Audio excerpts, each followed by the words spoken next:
Então, boa noite a todas as pessoas virtualmente aqui presentes. Espero que estejam bem e com saúde. Meu nome é Leandro Cordeiro, eu estou como técnico em assuntos educacionais pela Diretoria da Diversidade e gostaria de agradecer, em nome da diretoria e da coordenação LGBT, a presença de vocês que dedicaram esse tempo para participar dessa mesa de debate sobre as possibilidades e os entraves da criminalização da LGBTfobia. E também quero informar, né, que a atividade ela vai ser gravada para ser disponibilizada no YouTube da UNBTV e no YouTube da DIV. Também gostaria de salientar a importância da realização de debates sobre as questões que envolvem os grupos sociais historicamente excluídos do processo de garantia de direitos. A DIV e a Coordenadoria de Capacitação da UNB estão promovendo nesse mês um curso de capacitação sobre direitos humanos e diversidade, para servidoras e servidores da universidade, onde a gente disponibilizou também algumas vagas para discentes, tendo em vista a abrangência do assunto, né? No curso, o professor Nelson Inocêncio, que ministrou uma aula sobre negras e negros, e a professora Elizabeth Mamed, mais conhecida como Betinha, ela está participando do curso como cursista. Eles fizeram uma fala sobre a importância desses espaços de debate e da representatividade, considerando que há 30, 40 anos nós não nos era permitido ocupar esses lugares de fala e nem fazer esse tipo de discussão publicamente. O que estamos fazendo aqui e agora é o futuro da luta não apenas contra a LGBTfobia, mas também contra o racismo, a violência de gênero, entre outras formas de discriminação. Essa mesa de debate está sendo promovida pela DIV em celebração ao Dia Internacional de Luta contra a LGBTfobia. Foi celebrado em 17 de maio. E como referência simbólica da luta pelos direitos das pessoas LGBTQIA+, essa data ela faz referência ao dia em que a Organização Mundial da Saúde retirou o homossexualismo da lista de classificação estatística internacional de doenças e problemas relacionados com a saúde, a mais famosa CID. Eu fiz questão de citar o termo homossexualismo, porque era esse termo que era usado na CID antes de 1990. Por esse motivo também que atualmente a gente não usa mais esse termo, e sim homossexualidade. Apesar dos avanços, muitos obstáculos ainda persistem no enfrentamento às LGBTfobias, como, por exemplo, a morosidade legislativa para editar instrumentos legais que a tipifiquem e criminalizem. Mas mesmo com essa morosidade legislativa, nós temos alguns amparos legais em decorrência de decisões do STF. Por exemplo, a última não, né? A mais recente foi um julgamento que ocorreu em 13 de junho do ano passado, onde o plenário do Supremo Tribunal Federal entendeu que houve omissão inconstitucional do Congresso Nacional por não editar lei que criminalize atos LGBTfóbicos.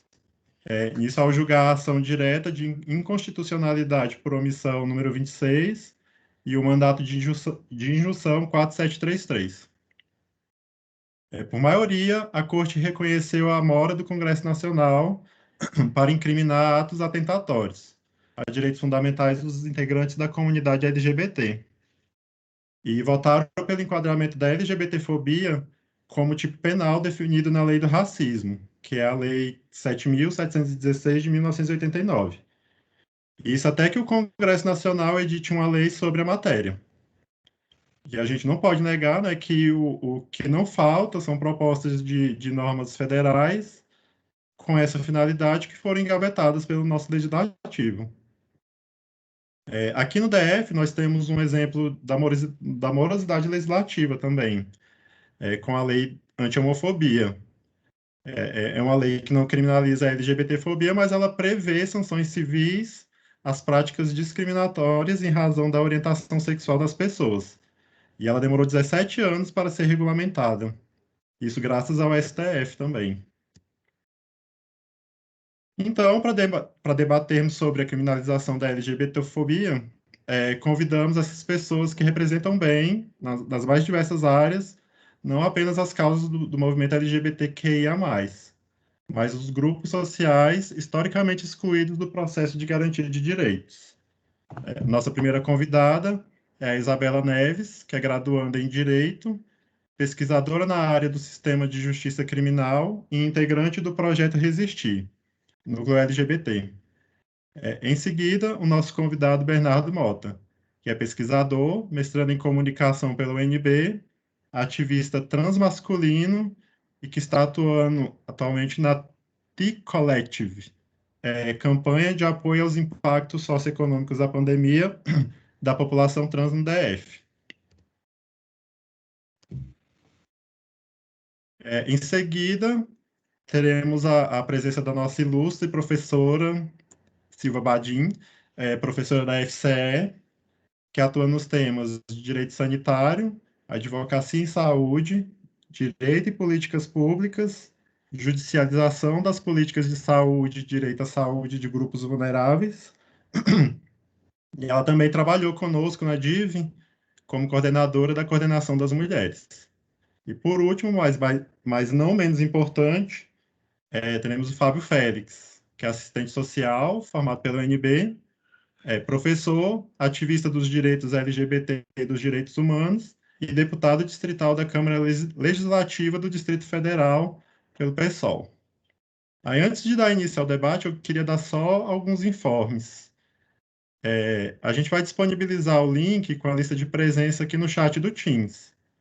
Caso alguém não tenha acesso ao chat, o link vai estar disponível na página da DIV, na notícia sobre a mesa do debate. Eu vou compartilhar aqui a tela rapidinho com vocês, só para vocês verem o caminho.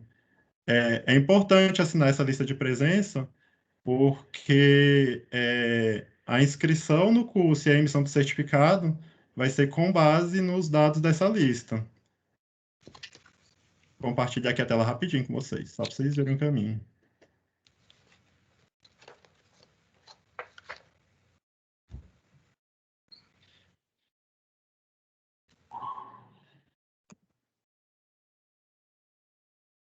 Tá aparecendo para todo mundo?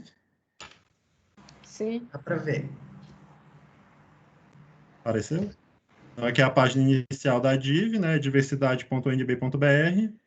Aí a primeira notícia aqui é a da mesa de debate. Aí acessando aqui a mesa, a notícia, quer dizer, vocês vão ter o link aqui da lista de presença.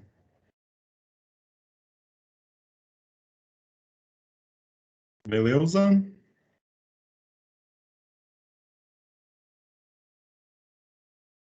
Então, cada participante terá 15 minutos de fala e logo após abriremos a mesa para o debate, com a participação do público presente. A gente sugere que quem for fazer a pergunta no final das falas, abra a câmera para a imagem aparecer no vídeo, para a gente tentar dar uma humanizada aqui na atividade. Então, para dar início à atividade, convido a Isabela Neves para dar sua contribuição. Boa noite, Isabela. Tudo bem por aí? Boa noite, Leandro. Obrigada. Boa noite, pessoal. Tudo bem com vocês? Na medida do possível, né? Meu nome é Isabela, eu sou uma mulher, eu sou lésbica, cis, eu sou estudante da Universidade de Brasília, eu sou integrante da Resistir, que é um projeto de extensão da UNB que atua em parceria com o Núcleo de Prática Jurídica. Eu gostaria também de agradecer o convite. É uma honra para mim estar aqui ao lado de vocês, construindo esse debate tão urgente, tão necessário. Eu vou começar falando um pouco da Resistir, que é o projeto aqui que eu estou representando, junto com o José. A Resistir é um projeto de extensão popular, o qual oferece assistência jurídica pro bono, e especialmente a gente tenta abarcar as pessoas LGBTs que são hipossuficientes, ou casos que são atravessados por essa temática, e até mesmo casos que são afetos a questões de outras minorias. O foco da Resistir não é abraçar toda a demanda possível, apesar de ser a nossa vontade, mas o nosso foco é priorizar um atendimento humanizado. E, claro, enquanto um projeto de extensão, a gente busca assumir uma postura reflexiva, educacional. A gente tenta estar sempre aberto ao diálogo. A gente se posiciona contra o ideal de bancarismo. O projeto é pautado numa construção horizontal entre integrantes, entre as pessoas assistidas. É um projeto que não é fechado só para o direito, apesar da gente prestar assessoria jurídica pro bono. E, em outras palavras, a Resistir, ela não é um projeto de extensão pautado numa lógica mercadológica, numa lógica tecnocrata, e a Resistir, ela é essencialmente um projeto que busca o empoderamento das pessoas LGBTs. Bom, além de participar da Resistir, eu atuo também no âmbito do sistema de justiça criminal, no exercício da advocacia criminal privada como estagiária. Eu também faço pesquisa sobre temas afetos ao direito penal.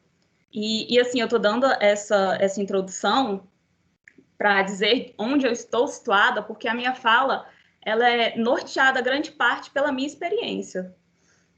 Nesse sentido, eu costumo refletir bastante sobre questões sociológicas criminais, como a criminalização da LGBTfobia, a criminalização do racismo, sobre superencarceramento, sobre feminicídio. Então, eu, Isabela, enquanto uma estudante de uma universidade federal pública, que já é um ambiente muito elitizado, que faço um curso que é ainda mais elitizado, que moro num bairro elitizado, que transito especialmente pelo plano piloto, eu enquanto uma pessoa que ocupa esses espaços, eu flerto muito pelo ideal abolicionista penal. E o que é o abolicionismo penal? O abolicionismo penal é uma vertente da criminologia crítica que defende a supressão total do sistema de justiça criminal, a abolição do cárcere. E essa linha, ela se choca diretamente com o garantismo penal, que é a vertente, a noção introduzida pelo nosso dito Estado Democrático de Direito. E segundo o garantismo penal, o sistema penal, ele deve existir porque ele tem funções a cumprir, seja para ressocializar, seja para reeducar, seja para retribuir, e essas funções a gente do direito chama como as funções res do direito penal. Bom, eu, enquanto uma acadêmica, uma pesquisadora, eu tive contato com esse debate e eu flerto muito com o ideal abolicionista. Contudo, eu não posso deixar de mencionar que eu sou a letrinha L da sigla, e por isso que eu sou vítima da LGBTfobia. Então, se posicionar contra ou a favor da criminalização é algo mais complexo, haja vista quem eu sou e os espaços que eu ocupo. E é aí que entra Resistir novamente, porque nesse projeto nós atuamos em casos, por exemplo, de vedação da proibição de pessoas trans de usarem o banheiro do gênero com o qual se identificam. Nós temos um caso também de criminalização de uma mulher trans pela lei de tráfico, que é um raciocínio mais complexo para se chegar a esse ponto.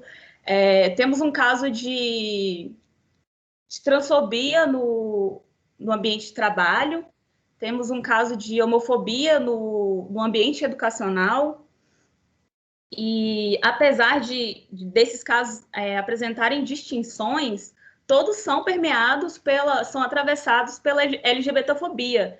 E eu elenquei eles aqui de forma proposital, porque nem todos são do âmbito criminal, nem todos tratam sobre crimes. E o que eu quero dizer é que a criminalização não é um debate só sobre penalizar ou não, mas é algo que vai além do sistema penal, é algo que que desemboca numa mobilização social e jurídica em prol da conscientização dos nossos direitos. Ou seja, não se trata de uma sanha punitivista, como até muitos criminólogos consideram, e utilizam até de forma pejorativa, chamando a esquerda punitivista. Ou seja, eu acho que aqui a gente está tratando de um afronto à tendência de secundarizar o preconceito como uma mera manifestação da subjetividade.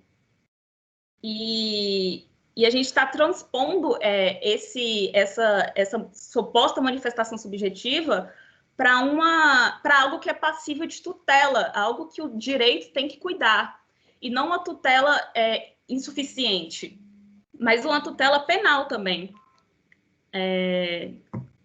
Mas, enfim, o nosso principal ponto aqui é a decisão do Supremo de 2019, né, que entendeu a homotransfobia como um crime abarcado pelo racismo. Eu fiz aqui que não se trata de uma analogia, desde já, mas sim de uma interpretação extensiva do Supremo.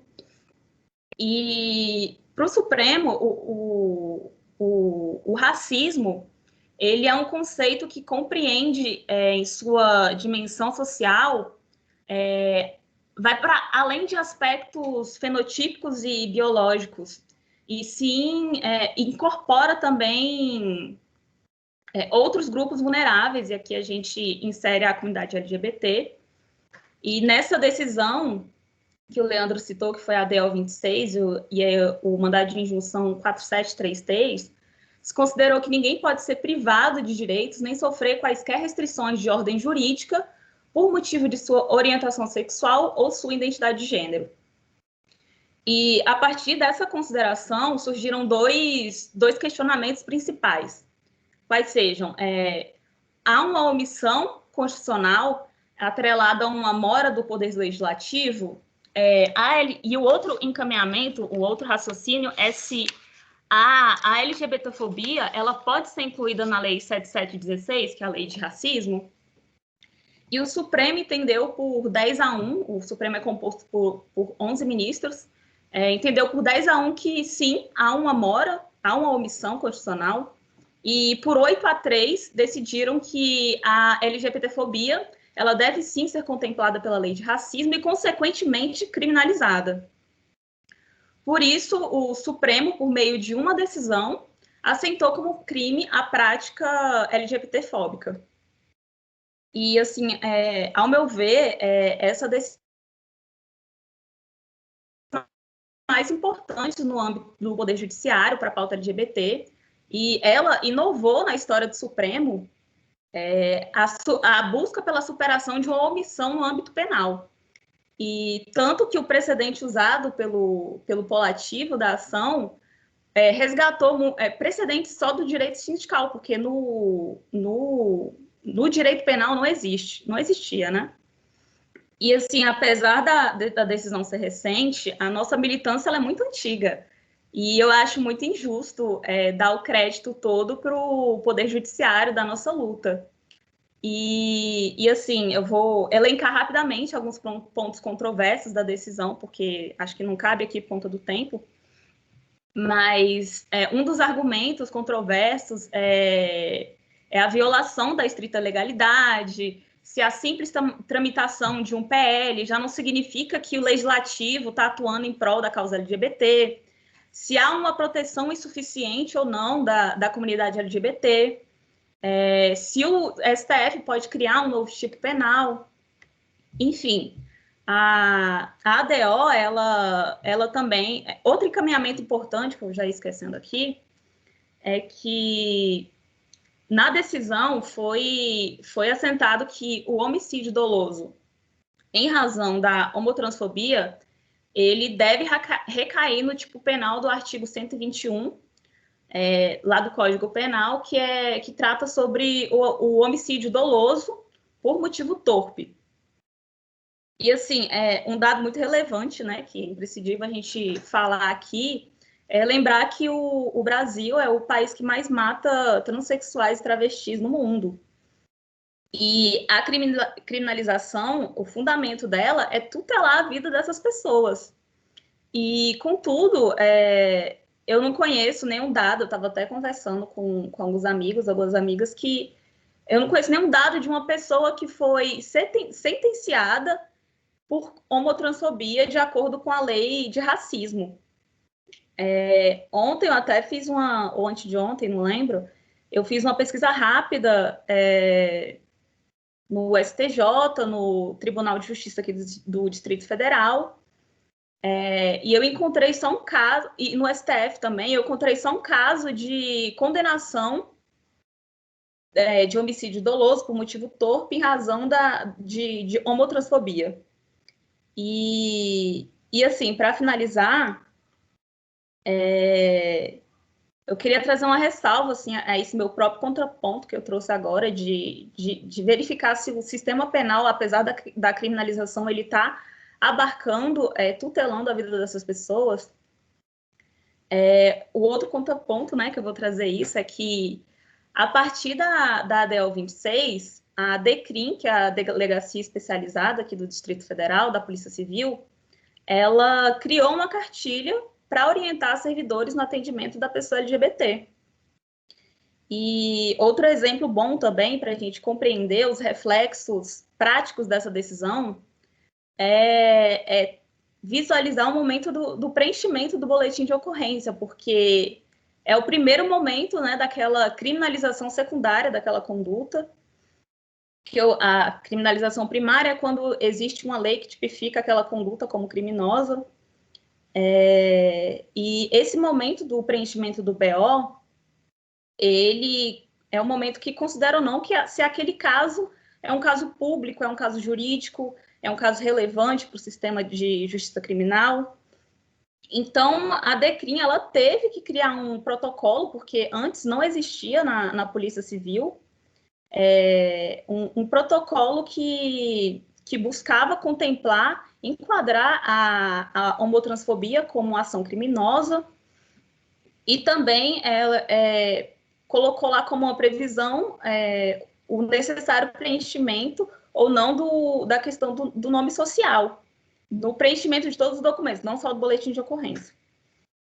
E para concluir aqui a minha fala, acho que eu até passei um pouco do tempo, eu deixo aqui a provocação para a gente não pensar nessa decisão do Supremo como uma pura e simples criminalização, mas como um instrumento de mobilização e visibilização da nossa gramática pública de direito, das nossas vidas, e de uma narrativa discursiva institucional que respeita as nossas identidades, que respeita os nossos afetos, né?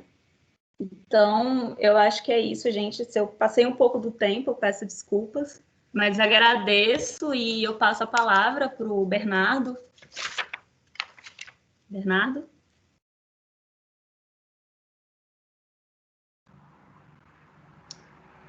Léo quer falar alguma coisa ou eu posso seguir já? Pode seguir, Bernardo. Obrigado, Isabela. Primeiro, boa noite a todas as pessoas aqui. Essa semana tive uma lembrança no Facebook de 2015, a primeira parada LGBT da Universidade de Brasília. E parece que faz tão pouco tempo, mas já são 6 anos, e aí nisso eu já aproveito para fazer uma parabenização à DIV, que tem cada vez mais se fortalecido e atuado na agenda de promoção dos direitos LGBT dentro da Universidade de Brasília. Também gostaria de dar um alô especial para a Silvia e para o Fábio, companheiros que têm construído a luta LGBT em tantas outras frentes, né?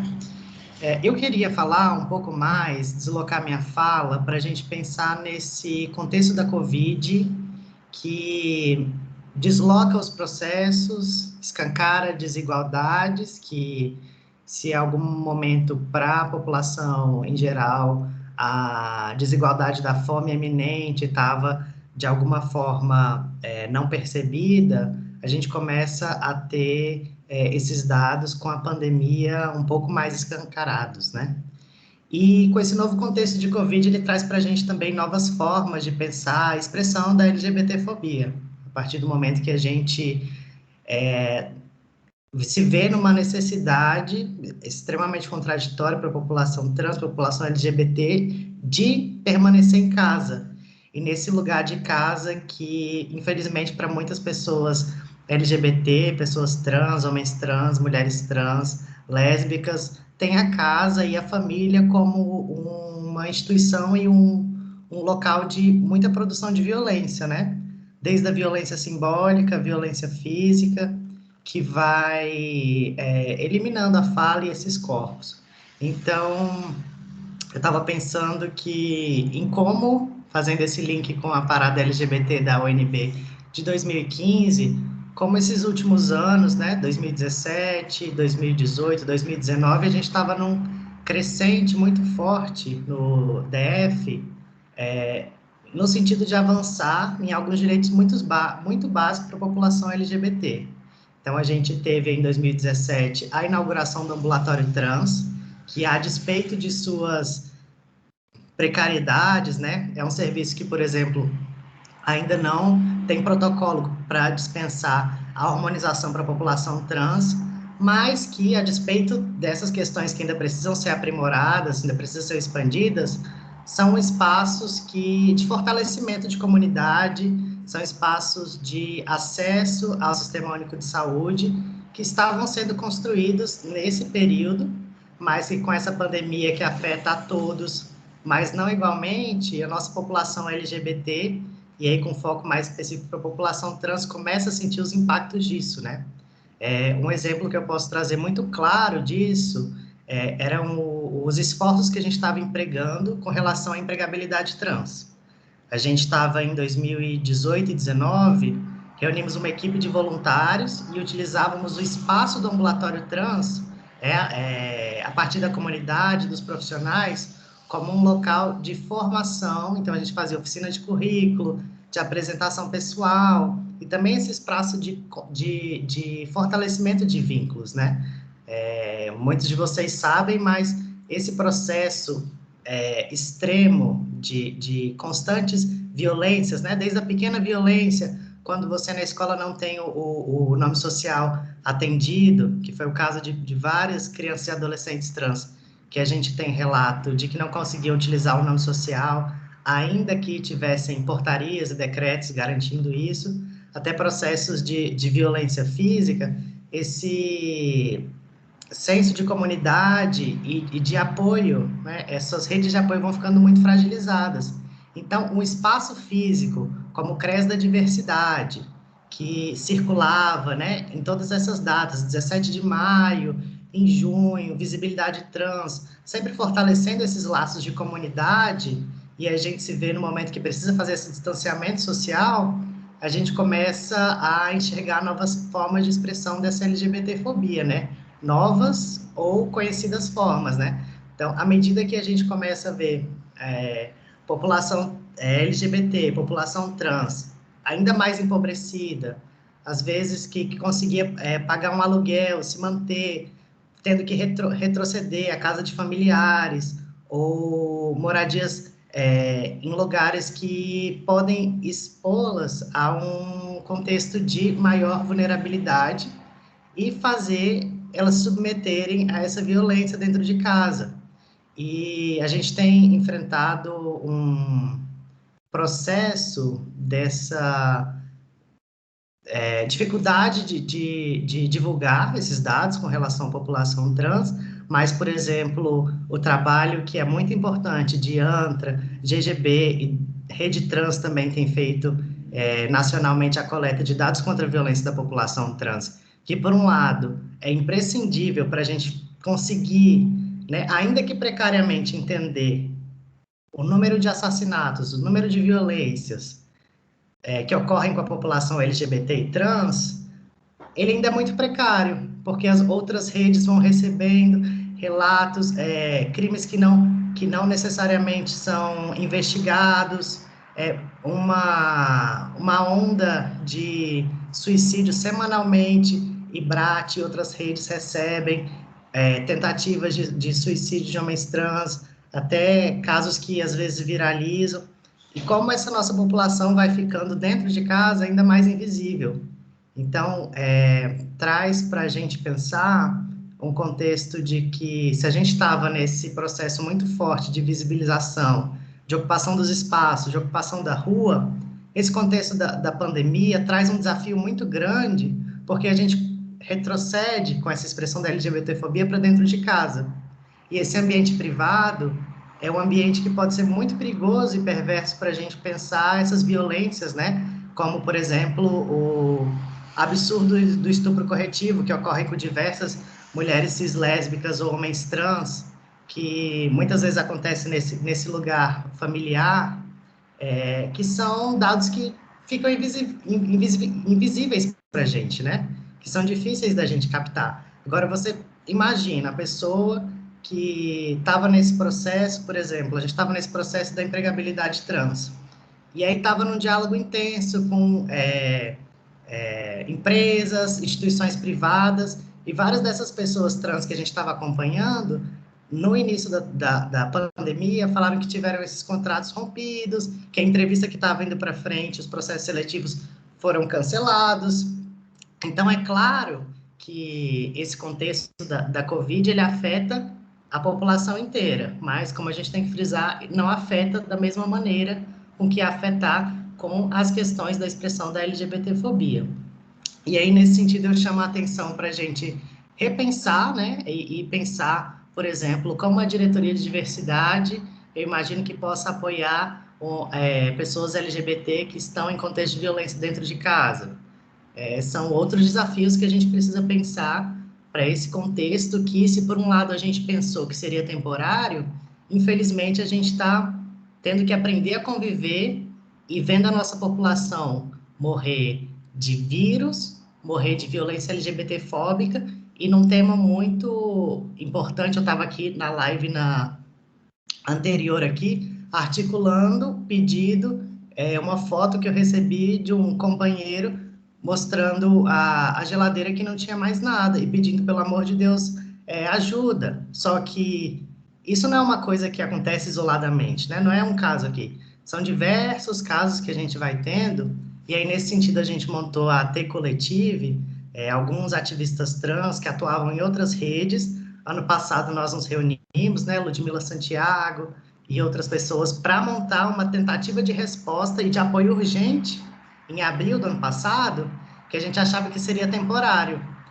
Só que hoje a gente vê cada vez mais os pedidos aumentando de auxílio, e aí muito voltado para aquilo que a gente, né, entende como a insegurança alimentar, mas vendo a nossa população literalmente passando fome e tendo que se virar ainda mais nesse contexto, se expor para conseguir sobreviver e atravessar por esse momento, mas também sentir num sentimento, e isso assim, a gente ainda não tem uma pesquisa para falar quais são os dados, mas são as sensações que a gente tem captado enquanto ativista, enquanto coletivo que recebe demandas, né? Mas de uma extrema vulnerabilidade, de uma precarização da saúde mental das pessoas muito grande, muito afetada. Então, são coisas que a gente começa a discutir e começa a pensar, né? Como responder, como é que a gente pode se articular coletivamente, como a comunidade, mas também se articular por meio dos equipamentos que a gente tem para tentar responder a essa pandemia que a gente vê, que agora é da questão da saúde mental. Então, como garantir atendimento, garantir acompanhamento adequado, uma vez que o ambulatório trans relata para a gente, em conversas, que existe uma demanda reprimida altíssima e que, apesar dos profissionais, às vezes, estarem, às vezes, ultrapassando a sua carga horária, né, tentando fazer de tudo para garantir esse atendimento, tentando fazer acompanhamentos coletivos, terapias comunitárias, não dando conta dessa demanda que é cada vez maior. Então, eu gostaria de trazer alguns elementos para a gente pensar, assim, essas violências que estão dentro de casa, essa falta de dado que a gente tem, e agora esses dois contextos que nos preocupam muito enquanto ativistas, que é tanto a questão da fome, né, da insegurança alimentar, e também da questão da saúde mental, que não necessariamente são processos novos para a nossa comunidade. mas que a gente estava conseguindo, de alguma forma, se articular, responder, e aí nos preocupa muito como o setor da cultura está afetado, porque a gente sabe que muitas das pessoas LGBT têm na cultura uma forma de inserção econômica, uma forma importante de garantia de sobrevivência, e que se veem sem esse espaço, né, por tantas medidas e por um panorama que a gente ainda não tem vacina suficiente para liberar eventos culturais, e ver esse lugar que precisava, né, que ele dava um respiro para a comunidade LGBT, que muitas de nós, quantas vezes a gente não fez formação para trabalhar como garçom, bartender, fazer isso, e tinha na cultura sempre esse lugar de fortalecimento econômico mesmo. Então, a gente começa a ter esses problemas, e o luto, que são problemas que já existiam antes da pandemia, mas que agora a gente vê ainda mais agravado, uma população ainda mais violentada, uma população que está ficando um pouco mais invisibilizada. E isso também vai atingir, né, tantos profissionais. A gente vê em diversos lugares profissionais adoecidos e também ativistas. Então, é um cenário muito complexo, que a única forma da gente conseguir articular e responder a ele é coletivamente, né? Alinhando academia, pesquisadores, sociedade civil.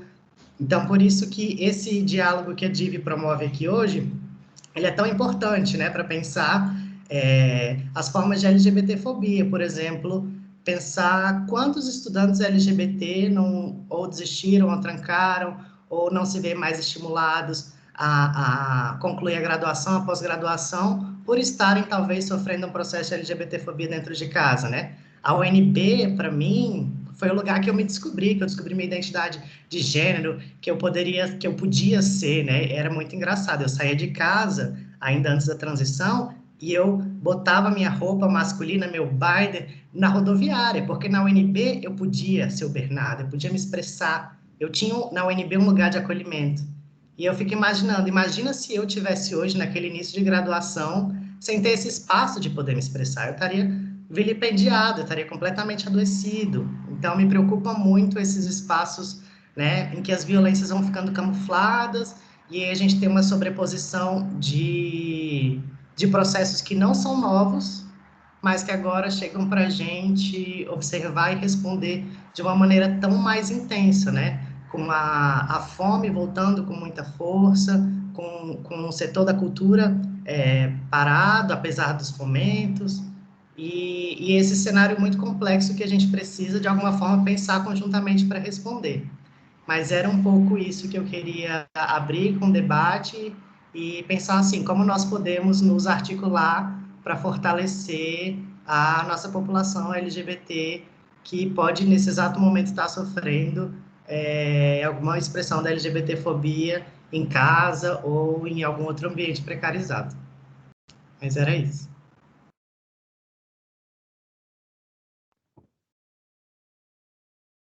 Já posso falar, Lelê?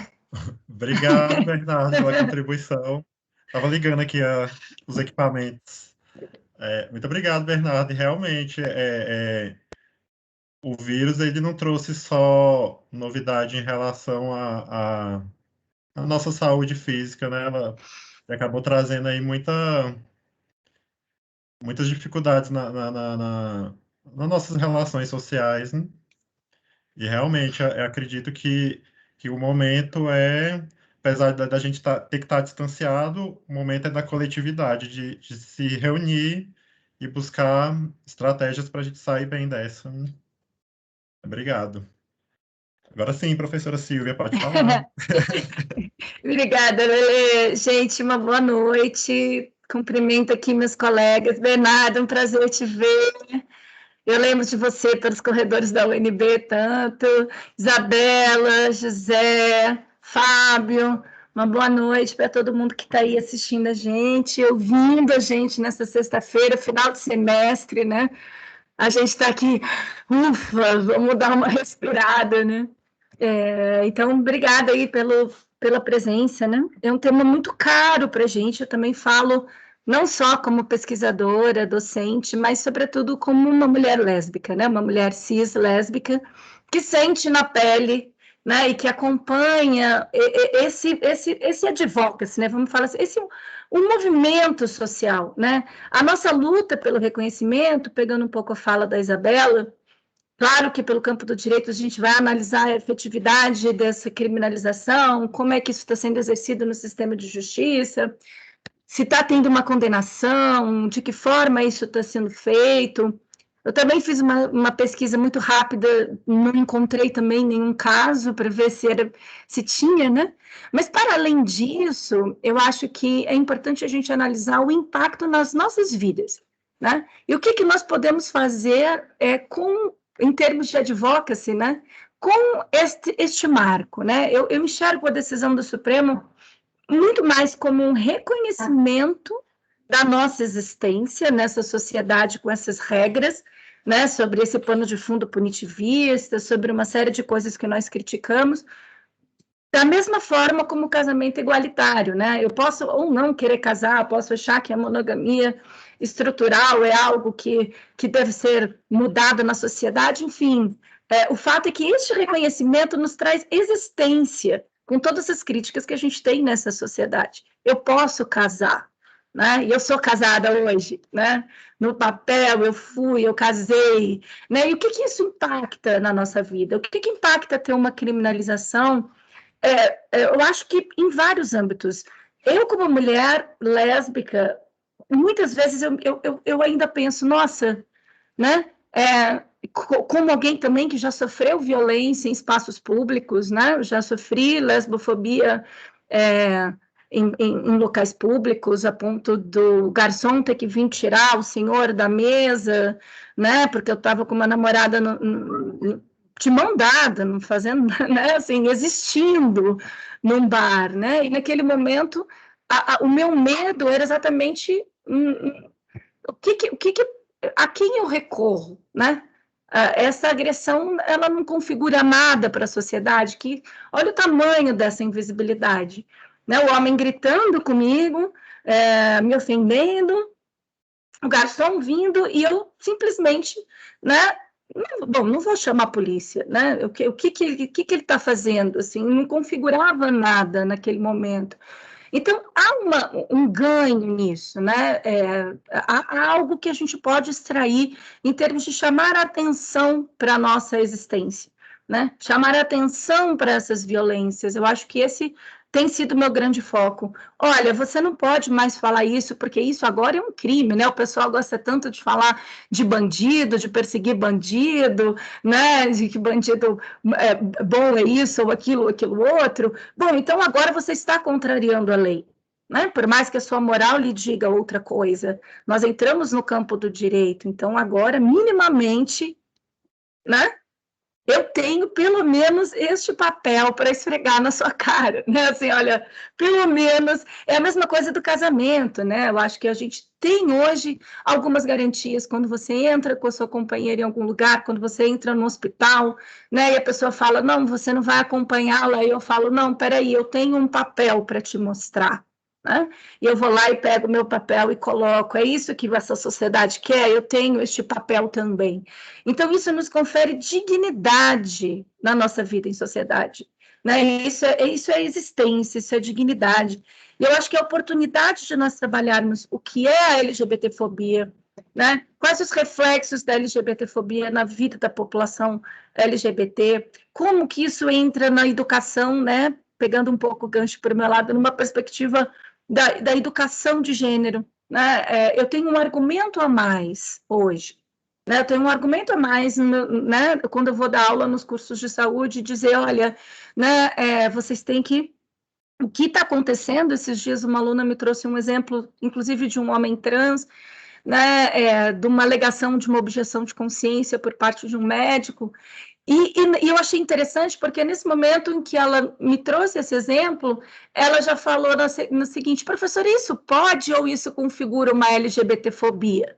Né? Já começa a aparecer uma formação pela educação, né, de uma consciência de algo que talvez antes fosse impensado. A gente não tinha esse espaço na educação e na formação, e é algo que respalda ainda mais, né? Eu acho que o conteúdo dos ensinos de gênero, na inserção desses debates, eu tenho mais argumentos para dizer, olha, é crime, olha, eu vou falar isso num curso de direito, eu vou falar isso num curso de saúde, né? Eu vou trazer essa perspectiva, já que vocês gostam tanto, né, de falar em crimes e tal, eu tenho agora estes reconhecimentos. Eu acho que tem sido um ganho importante, eu acho que exatamente, não pelo fato do sistema penal em si, né? Não pelo fato de eu acionar, de eu ver uma punição, né? Talvez nem seja esse, talvez, não sei, falo por mim, né? Não pelo movimento LGBT, que é muito amplo, com muitas frentes, com muitas vozes, longe de querer falar pelo movimento, mas eu acho que talvez, né? O mais importante, eu acho que a gente está exatamente nesse cerne, né, da visibilidade, do reconhecimento, da possibilidade de pautar a educação, de pautar a transformação social pela consciência, não pela punição, né, exatamente. E pelo fato das nossas existências, eu acho que, claro, a gente tem uma distinção entre o campo e a cidade, né, entre o centro e a periferia, entre as pessoas que têm acesso a um determinado conhecimento, outras que não. Esse debate não está colocado para a sociedade brasileira, que é muito desigual como um todo, mas ainda quando há uma pequena, né, uma pequena parcela da população que tem mais acesso à informação, que já tem, né, o conhecimento que isso é crime, eu acho que, pelo menos, fica um pouquinho mais atenta, né, apesar de ter, claro, saber que não vai dar em nada, que não vai ser preso, que não sei o quê, mas pelo menos eu posso, né, acionar o sistema de justiça, eu tenho essa prerrogativa, eu acho que esse deve ser o nosso foco nesse momento, né, talvez eu esteja sendo um pouco otimista, mas eu acho que é algo que eu enxergo como uma crescente de conquistas, então eu coloco ali como algo que nos foi muito caro, né, e que a gente tem que pensar a partir daqui, né, a partir dessa decisão, como é que a gente vai trabalhar, não numa perspectiva de querer colocar todo mundo na cadeia, não é esse, acho que não é esse o nosso objetivo, né, mas sim de educar e transformar a sociedade a partir dessa consciência e desse reconhecimento, né, das nossas existências. Eu acho que eu vou parar por aqui para passar já para o Fábio, eu ia falar sobre a importância do judiciário, a morosidade do legislativo, mas vocês já pincelaram sobre isso, então fica aqui a minha contribuição para o tema.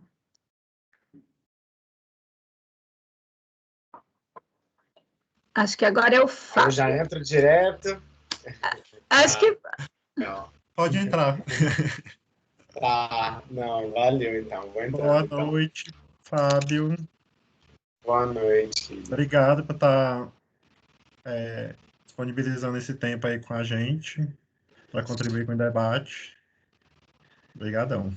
Obrigado vocês pelo convite. Estou feliz de estar aqui, podendo debater esse tema importante, né? Porque a gente vai ter agora esse mês de maio, que a gente teve uma semana que acabou levantando muito a discussão sobre a questão LGBT, e a gente vai ter o junho do orgulho, que eu acho que vai ser um mês também importante para trazer uma série de debates. Mas eu acho que a provocação que é feita com a temática dessa discussão é uma provocação que está, digamos, quicando na nossa mente, né? A gente quer saber um pouco o impacto da criminalização da LGBTfobia e entender quais são as consequências concretas que esse impacto traz para as nossas existências.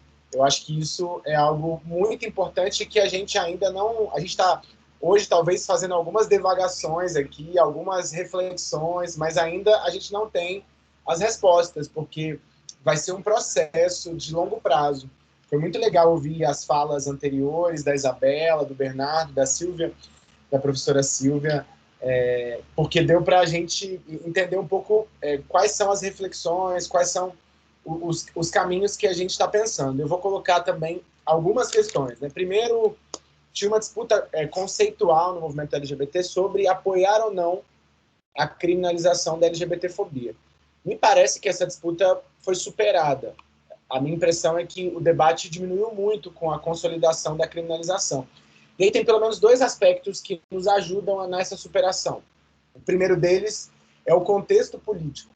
Né? 2019, a criminalização se mostrava como uma ação, um ato necessário para proteger a vida das LGBTs. Acho que todo mundo que chega em 2019, no primeiro ano do governo Bolsonaro, a extrema-direita tomando os espaços institucionais brasileiros, viu aquilo como um gesto importante. Talvez, se fosse em outro momento, a criminalização geraria um debate muito maior sobre a disputa do Estado penal, né, sobre a ampliação de mecanismos punitivos. Mas eu acho que, a minha opinião, esse é um primeiro elemento que gerou a superação rápida, porque o contexto político ele é dinâmico e ele também dita um pouco a forma como a gente enxerga os processos. Né? Então, a legislação ela também está, de alguma forma, submetida a esse contexto. Então, num contexto de acirramento autoritário, de retrocesso das pautas democráticas, de retrocesso dos direitos, de retrocesso das garantias para a população LGBT, a gente precisava de uma resposta política que foi fruto da luta social do movimento, legítima pela criminalização da LGBTfobia, mas que foi conquistada no âmbito do judiciário.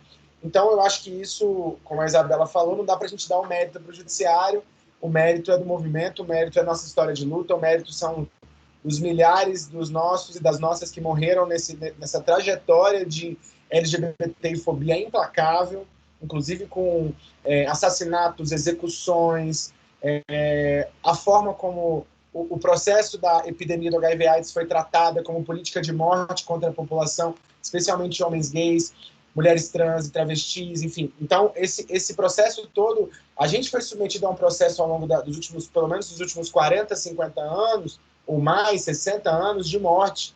Uma política de morte muito evidente, patrocinada pelo Estado. Então, essa foi uma resposta necessária, né?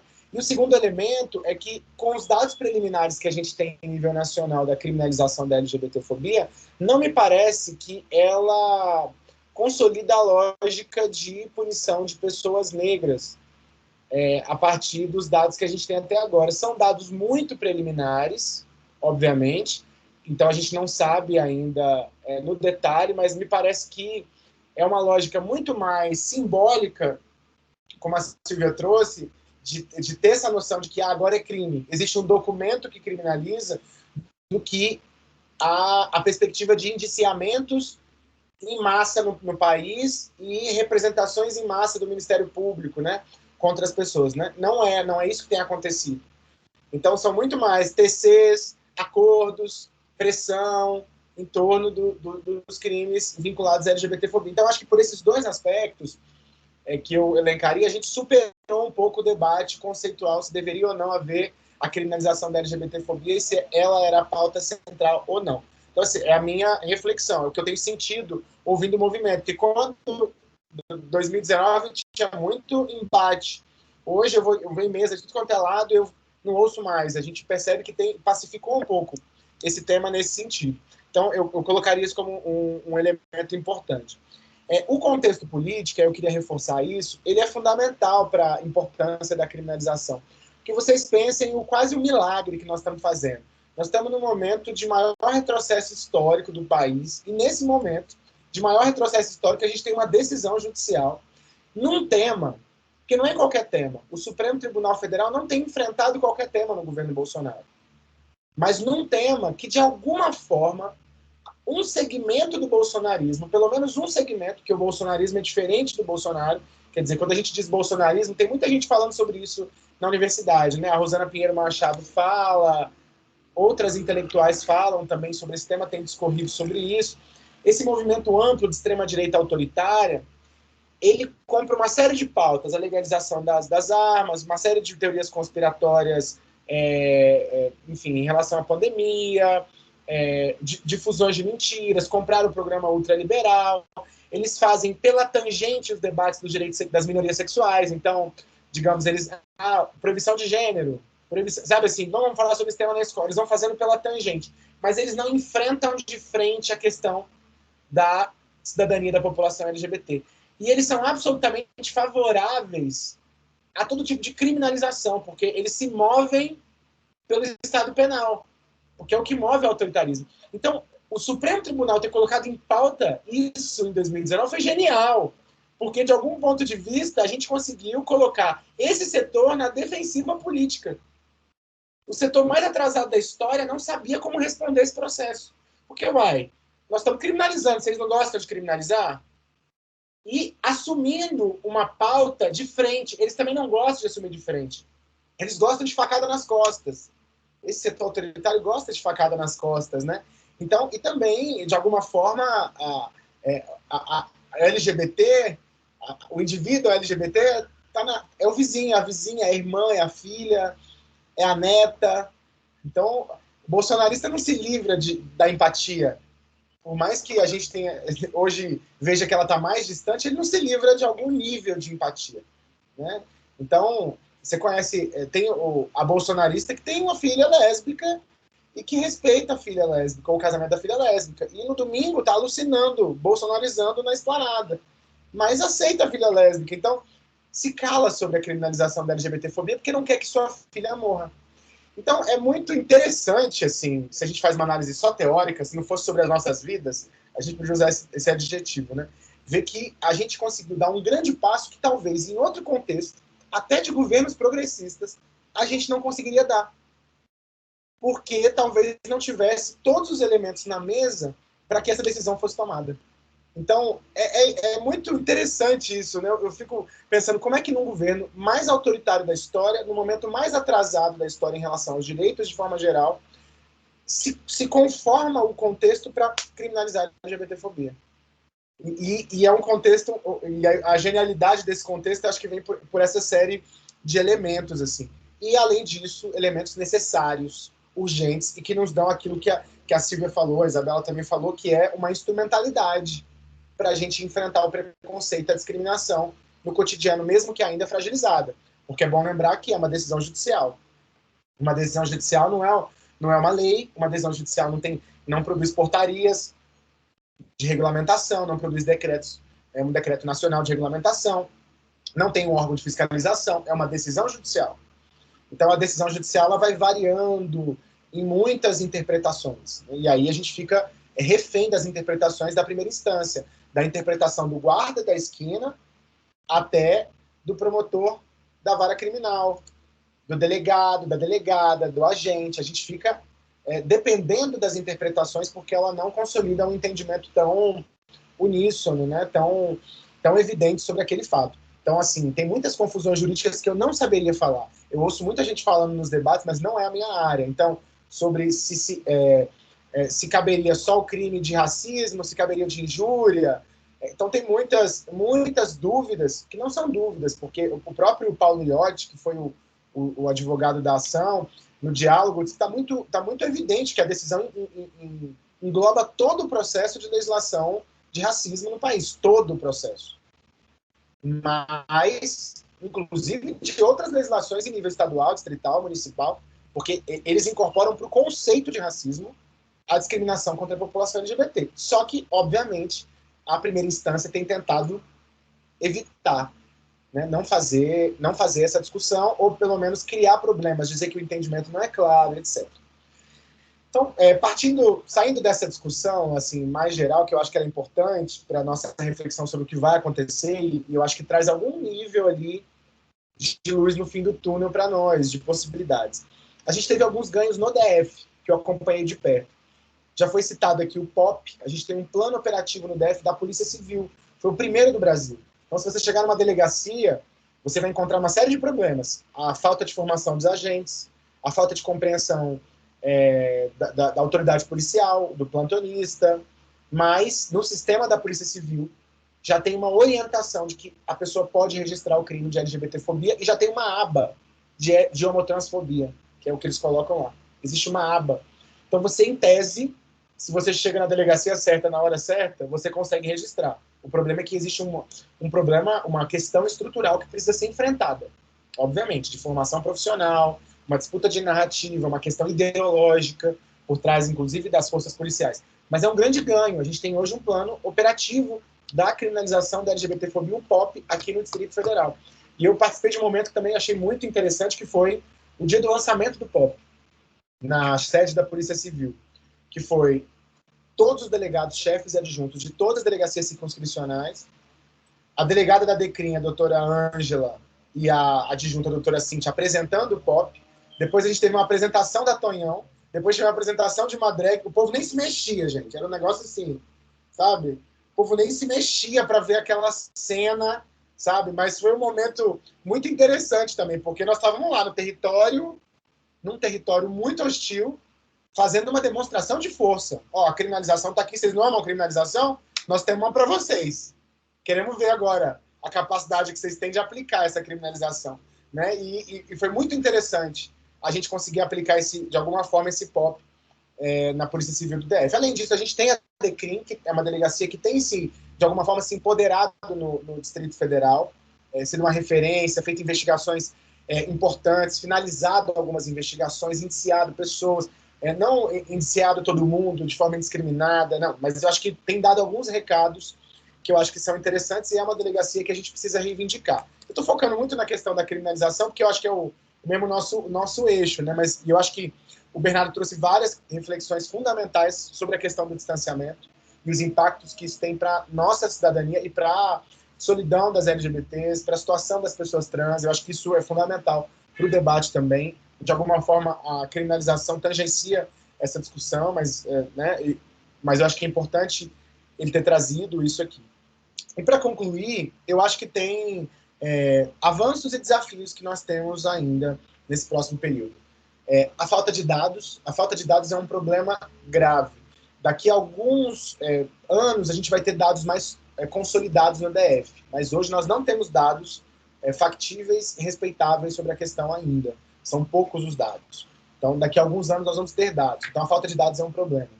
A gente tem 2 avanços nesse sentido. O PEDAD, que é o nosso censo do DF de 2020, que vai ser feito agora em 2021, ele vai incluir orientação sexual e identidade de gênero. Isso é uma grande novidade. Então, eles vão bater na porta de milhares de pessoas e vão falar sobre esse assunto. Então, a gente vai ter um modelo estatístico confiável sobre a questão da orientação sexual e identidade de gênero. Um primeiro modelo, talvez meio confiável, porque as pessoas estão no armário, porque tem uma série de outras questões que tangenciam as nossas realidades. Mas eu acho que é um passo que nós damos uma grande conquista. Nosso mandato lutou muito por esse processo também. Uma outra conquista, desafio, é que as nossas vulnerabilidades continuam e se ampliam na pandemia, como o Bernardo falou. É a instalação da primeira república, que é uma modalidade de acolhimento institucional para a população LGBT no DF. É a primeira do Brasil como república. A gente tem casas, ou casas privadas, feitas pela sociedade civil, ou unidades de acolhimento mais parecidas com um abrigo. Mas não na modalidade república, que é uma modalidade de autonomia, é uma modalidade com menos tutela, tem uma equipe multiprofissional que fica fora, né? Então, e a gente tem essa sendo aplicada. Vão ser 3 casas, uma funcionando já atendendo 5 pessoas aqui no DF, uma vai começa a funcionar em 10 dias, e a gente vai ter uma outra. Temos várias dificuldades para alugar a casa, quando os proprietários descobrem que é uma casa para acolhimento LGBT. Já foram mais de 10 contratos rescindidos por conta da finalidade. Então, assim, primeiro pela LGBTfobia, segundo também pelo preconceito com a questão dos abrigos, dos acolhimentos, a confusão que tem em relação a isso, né? Isso somado, rescisão. Já foram 10 contratos rescindidos nesse processo. Então, eu acho que também é um ganho que nós temos no DF. E aí nós temos o maior de todos os desafios, aí, das nossos 3 desafios e vitórias, que é a regulamentação da Lei 2.615, né, que é a efetivação, que não é a regulamentação em si. A lei existe, a lei está em vigor, quais são os mecanismos, como é que a gente vai fazer esse trem se fortalecer? Porque é uma lei importante, é uma lei precursora, é uma lei que vem em 2000, de autoria da ex-deputada Maninha, e é uma lei que pune a LGBTfobia no DF e responsabiliza o setor privado no enfrentamento à LGBTfobia.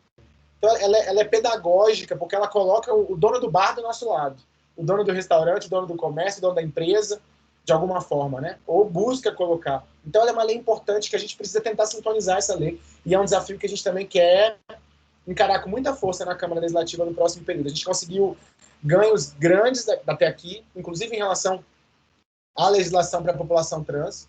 Eu tenho falado uma coisa que é uma ousadia. A nossa chegada na Câmara, e não é a minha como parlamentar, mas o nosso mandato como estratégia coletiva, a Lute, inclusive, está aqui na aula acompanhando também, né? A gente conseguiu aprovar uma série de matérias para a população LGBT no plenário, com votação aberta. Isso já é um ganho, depois de 12 anos, onde a gente só tinha derrota na Câmara Legislativa do DF.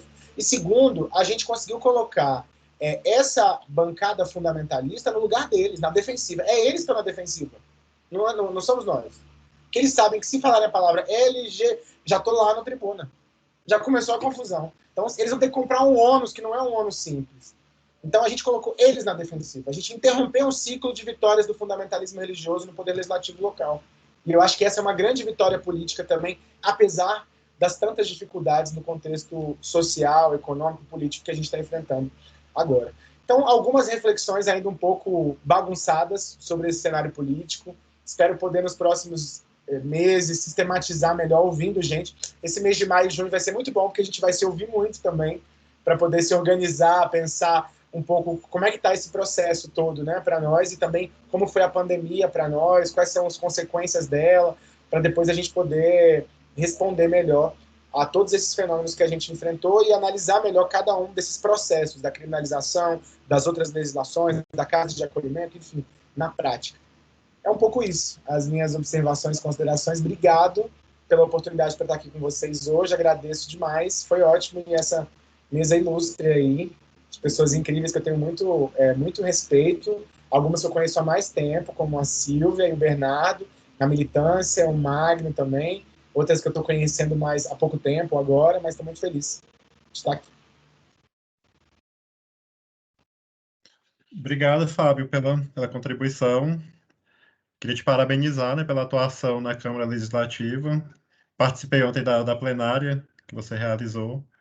Achei bastante interessante assim, essa gestão coletiva, né, que você está implementando. Muito obrigado. Então, agora a gente vai abrir a mesa para o debate. Eu peço para quem for participar, né, para quem quiser participar, que levante a mão aqui no Teams. E aí, quando for falar, se possível, abrir a câmera para poder aparecer aqui no vídeo. Quem tiver acesso ao chat e quiser participar por lá também, está liberado.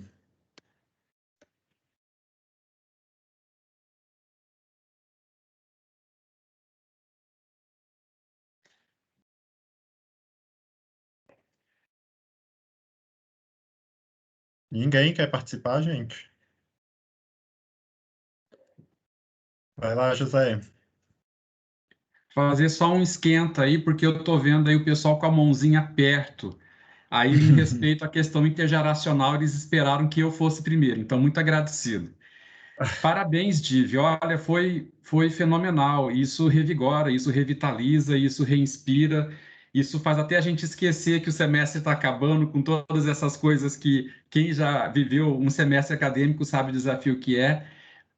Mas o desafio do semestre acadêmico é menos pesado do que a vida que a gente vai levando enquanto comunidade LGBTQIA+, né? Então, estar aqui em comunidade é potente, fortalece. Então, cada fala trouxe, pespegou, inspirou, e eu queria fazer só 3 destaques muito rápidos, a partir de um outro movimento que a DIV está fazendo e que a gente conta com apoio e participação de muitos dos que estão aqui que eu já vi. E aí também vou dirigir um pouco o conteúdo disso para o nosso parlamentar, Fábio, não necessariamente exclusivamente para ele, mas pelo papel que ele representa, e eu acho que ele tem consciência disso. Não se trata de personalizar, mas se trata de uma figura pública que atua para o Distrito Federal, que atua para a comunidade LGBTQIA+, com os seus conteúdos, mas para todos os cidadãos. Só que ele tem esse recorte e é importante a gente reafirmar isso, porque são enfrentamentos que a gente tem que fazer no cotidiano. Fábio, você sabe, e outras pessoas estão participando aqui conosco, da primeira conferência LGBTQIA+, que a UNB vai promover. É um fato histórico, ela tem outros antecedentes na UNB de mobilização, parte da tua trajetória de tantos outros homens e mulheres LGBTQIA+, que passaram pela universidade, acho que culminaram para esse momento que a gente vai ter no próximo semestre. E o Bernardo falou uma coisa aí fundamental. Quem está com insegurança alimentar está desprotegido. Nós temos muitas pessoas da comunidade LGBTQIA+, que estão nessa realidade em que a insegurança alimentar, no sentido do direito ao acesso no dia a dia, né? Que nós tivemos aí oportunidade com o governo Lula, com o governo Dilma. É bom fazer essas citações, porque nós experimentamos isso, do que significa 3 refeições ao longo do dia. Isso não é privilégio, isso é direito e isso é necessário para todos. E nós vemos parte da nossa comunidade nesse desafio. Nós precisamos dialogar a questão da insegurança alimentar, como o Bernardo muito bem colocou, como rede de assistência e uma rede de direito, e não qualquer outra, né, fantasia ou favor, mas rede de direito, e isso a gente precisa tratar com bastante seriedade na nossa conferência. A questão da mobilidade dos corpos também, que se sentem e buscam espaços de segurança. Nós não vamos para qualquer espaços. A gente tem que construir esses nossos espaços para que a gente aumente o respeito aos nossos corpos. E hoje a UNB ela não tem mais o espaço físico somente, né? A UNB hoje é a cidade, ela está em outros estados, né? A UNB hoje, o campus dela é o país, porque alguns de nós fizeram movimentos, né? De proteção com famílias ou com núcleos familiares, né, nesse período da pandemia. Então, dialogar a questão de como que a gente pode fortalecer esses nossos corpos, como foi muito bem colocado aqui, ainda, acho que um desafio na questão da virtualidade das relações. Ainda tem sido muito desafiador, ainda numa realidade em que nega o direito ao acesso a vacinas, né? Quantas vidas seriam poupadas se desde o semestre passado o responsável pela República, que foi eleito, já tivesse feito as compras, as aquisições, em setembro, outubro, quantas milhares, centenas de vidas teriam sido poupadas? Era inevitável, a pandemia traz a morte, mas a gente teria poupado a vida de muitos homens e mulheres LGBTQIA+, inclusive. E, principalmente, o acesso aos instrumentos de direito, que foi muito bem falado aí, né? Ainda o desafio do nome social, os racismos e os preconceitos com a lesbo, homo, bi, transfobia, né? E o Resistir dando esse testemunho aí de uma função que não é somente um projeto de extensão. Nasce num projeto de extensão, mas ele repercute em toda a cidade. Ou seja, o que a universidade pública realiza, o que a UNB realiza, é para toda a cidade. Eu queria trazer esses destaques, Fábio, para poder dizer que a conferência, acho que ela pode alcançar todos esses temas, mas a gente precisa se fortalecer e apoiar junto com a DIV e os parceiros que estão aqui na UNB, para que a conferência seja um momento muito forte, muito potente, para poder trabalhar esses temas que vocês trouxeram aqui, que são de vitalidade. E grato pela disponibilidade de cada um de vocês aqui, porque tornou minha sexta-feira assim incrível. Beijo para todos.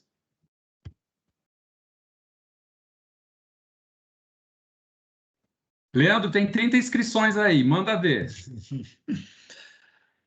O próximo é o Gustavo.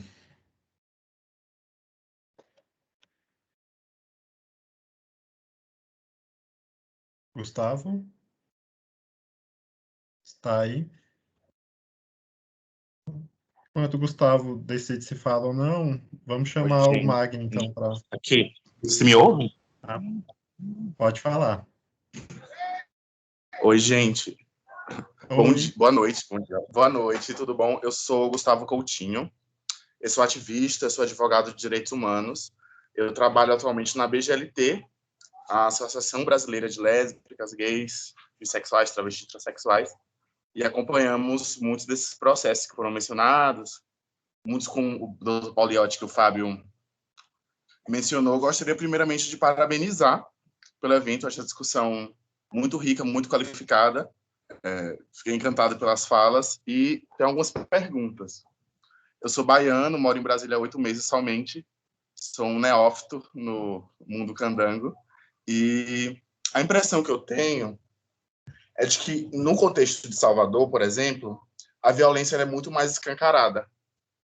A gente, mesmo estando aqui, eu acompanho e vejo na mídia muito mais relatos de violência do que tenho visto aqui, eu tenho buscado aqui pela rede aqui, naturalmente também estou chegando. Então, primeiro minha pergunta, Brasília, como essa cidade sui generis, assim, espacialmente, inclusive, onde está essa violência contra a população LGBT? A gente tem algum recorte, a gente tem alguma característica específica, porque às vezes eu sinto que não está tão à mostra, parece ser mais silenciosa, mas não menos letal e não menos violenta. E a segunda, a gente tem uma discussão nacionalmente hoje sobre a aplicação, sobre a necessidade e a viabilidade ou não de delegacias específicas. Eu queria ouvir um pouco também, um pouco mais da experiência de vocês.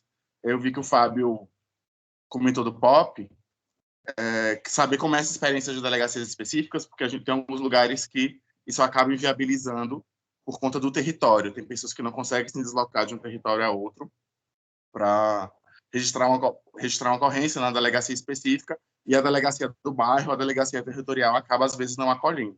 Aí eu queria saber quais são as experiências práticas que vocês têm tido em relação a isso. De uma maneira geral, parabenizar novamente, a gente realmente tem uma discussão bastante acirrada no Supremo, de que, inclusive, a aplicação da injúria racial ou não está para ser julgado recentemente. E ficar de olho, porque a gente tem 2 ministros se aposentando agora, em 2022, o Celso de Mello antecipou a aposentadoria, e aí muito nos preocupa, porque a gente sabe que o direito, como o Fábio falou também, é disputa de interpretação, é disputa de narrativa, e para eles arrumarem uma fundamentação jurídica para acabar com nossos direitos, com uma maioria de ministros conservadoras daqui para ali. Então, mais uma vez, parabenizar a realização do evento, estou disponível para somar, contribuir e aprender também, tá? Beijo.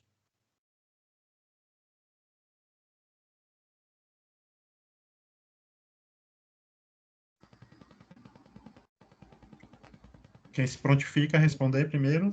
Sou eu, Leandro, agora, eu acho. Você falou. Eu acho que pode responder a pergunta do Gustavo. Né? Responder primeiro, né?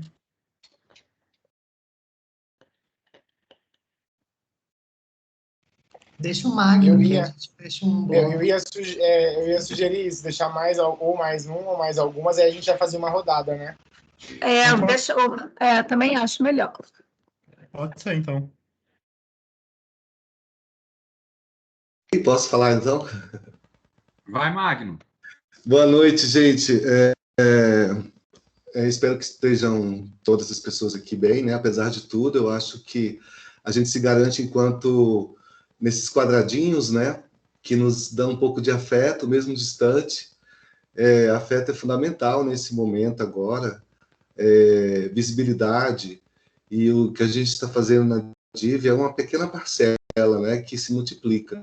E a universidade tem esse grande papel, né? De ser esse laboratório humano transformador, né, de formar cidadãos que se configurem no mundo aí afora como pessoas existentes enquanto seres humanos, em primeiro lugar, e ser reconhecido isso simplesmente assim. Eu trabalho com a parte artística e com teatro e humanismo, uma relação muito próxima, e tive a oportunidade de desenvolver trabalhos na diretoria conjunto com a Tatiana Leonço e o Escuta Diverso, sobre dramatizações performáticas de situações opressoras em relação aos direitos humanos. E aí causava uma visibilidade assim incrível. Nós tínhamos assim um momento do tato, então a gente conhecia, era sangue, era suor próximo e muita proximidade. Agora nós temos essa dificuldade de proximidade, né? Que isso tivemos que parar com tudo, mas essas correntes virtuais, apesar de serem não ter esse calor humano, eu acho que são muito importantes. E aí eu queria colocar uma provocação, sei lá, isso existe, nós estamos formando redes, constituindo rede enquanto instituições, pessoas, ativistas, de todas as áreas, mas eu acho que é interessante atuar agora como uma grande rede mesmo de visibilidade. Nós estamos num momento assim bem contundente em relação a nossas causas LGBT, QI+, nesses 2 meses, e muito importantes e fortes. Eu acho que a gente tem um momento de fortaleza muito grande aí pela frente. Um mês, metade do ano, em plena pandemia, com vários problemas, inclusive de acesso de pessoas que não têm acesso nem a esse momento que a gente está tendo agora. Eu acho que, primeiro, seria ações de visibilidade em conjunto, parcerias assim, o que a gente pode estar fazendo isso junto? Eu colocaria isso para a gente conversar, e isso culmina também no encontro, no fórum que nós estamos construindo, na 5ª reunião, né, do fórum, não, da conferência LGBTQI+, eu acho que ali vai combinar muita coisa que vão ser construídas ao longo desses 2 meses. E eu acho que se a gente se usar assim, nessa atuação meio que guerrilha, se espalhando e se juntando, é muito interessante da gente estar alcançando esse público aí que está aí invisibilizado, né? Que é a gente. Eu queria agradecer a escuta e sigamos aí. Vamos ver o que a gente pode estar fazendo juntos e juntas. E quem sabe um dia, né, a gente não precisar nem usar mais lei, nem usar mais nada disso, a gente passar assim, nossa, eu não preciso de uma lei para me discriminar, não preciso nada disso, eu quero estar vivo ainda, então eu quero estar com forças para chegar nesse momento e não precisar de usar essas coisas todas para se justificar, para se defender. Afinal de contas, somos todos um, né? Estamos respirando o mesmo ar que pode estar contaminado e todo mundo morrer. Ou se transformar em outros, em um, novamente. Obrigado, gente. Beijos.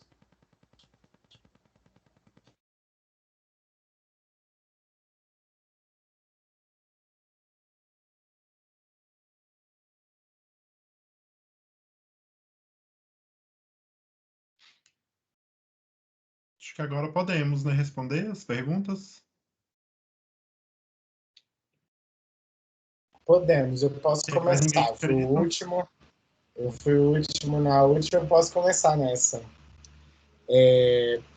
Primeiro, a primeira pergunta é do José Carlos, na verdade, não sei se foi bem perguntas, né, mas considerações, assim, eu acho que fico muito feliz de saber da conferência da universidade para a pauta LGBT, acho que é um grande avanço. Realmente, eu tenho uma lembrança, nós fundamos, eu não lembro nem o ano, na verdade, na minha cabeça, mas eu estava na fundação junto com o Douglas Gomes, o Magno, não sei se ele vai lembrar, o primeiro grupo LGBT da UNB, o Klaus, acho que foi em 2006 ou 2007, eu estava na fundação, uma reuniãozinha no mezanino norte do Selbinho, e foi o primeiro grupo LGBT da universidade. Eu lembro que a gente escreveu no Jornal do DCE os primeiros artigos que tratou sobre a questão LGBT, e, enfim, eu tenho ele guardado aqui em casa até hoje, e o Klaus foi o primeiro grupo, né, e eu nem sei o que era Klaus, eu sei que em alemão e tinha algum significado na época que fazia sentido, e era o nome do nosso primeiro grupo da universidade. E tinha o Devanir também, que era da Casa de Estudante, na época, que era da fundação, e mais gente. E eu fico muito feliz da universidade ter avançado, ter uma coordenação de diversidade, ter professoras pesquisadoras, professores pesquisadores nessa temática hoje. De forma transversal, a gente vê tanta pesquisa que não é exatamente sobre a pauta, mas acaba tocando, acaba visibilizando. Então, eu acho que nós temos um avanço. Eu lembro que quando eu entrei na universidade em 2004, eu comecei a namorar, o primeiro boy na UNB em 2005. Eu não tinha coragem de andar de mão dada, jamais andaria no corredor da universidade de mão dada naquele momento. Então, isso é muito forte, né? Isso tem a ver com a forma como eu fui socializado um pouco, né? E a forma como a gente enxerga os processos hoje. Quando eu vou na universidade de hoje para falar de algum tema, ou quando ia para uma aula de doutorado, eu já vi tanto de gente de mão dada, que babado, como o trem mudou, né? Então, tem uma alegria também de que existe um fio condutor mobilizador para a nossa agenda política, que ele vai para além de alguns processos que estão acontecendo até no país. A gente segue firme, a gente segue de pé.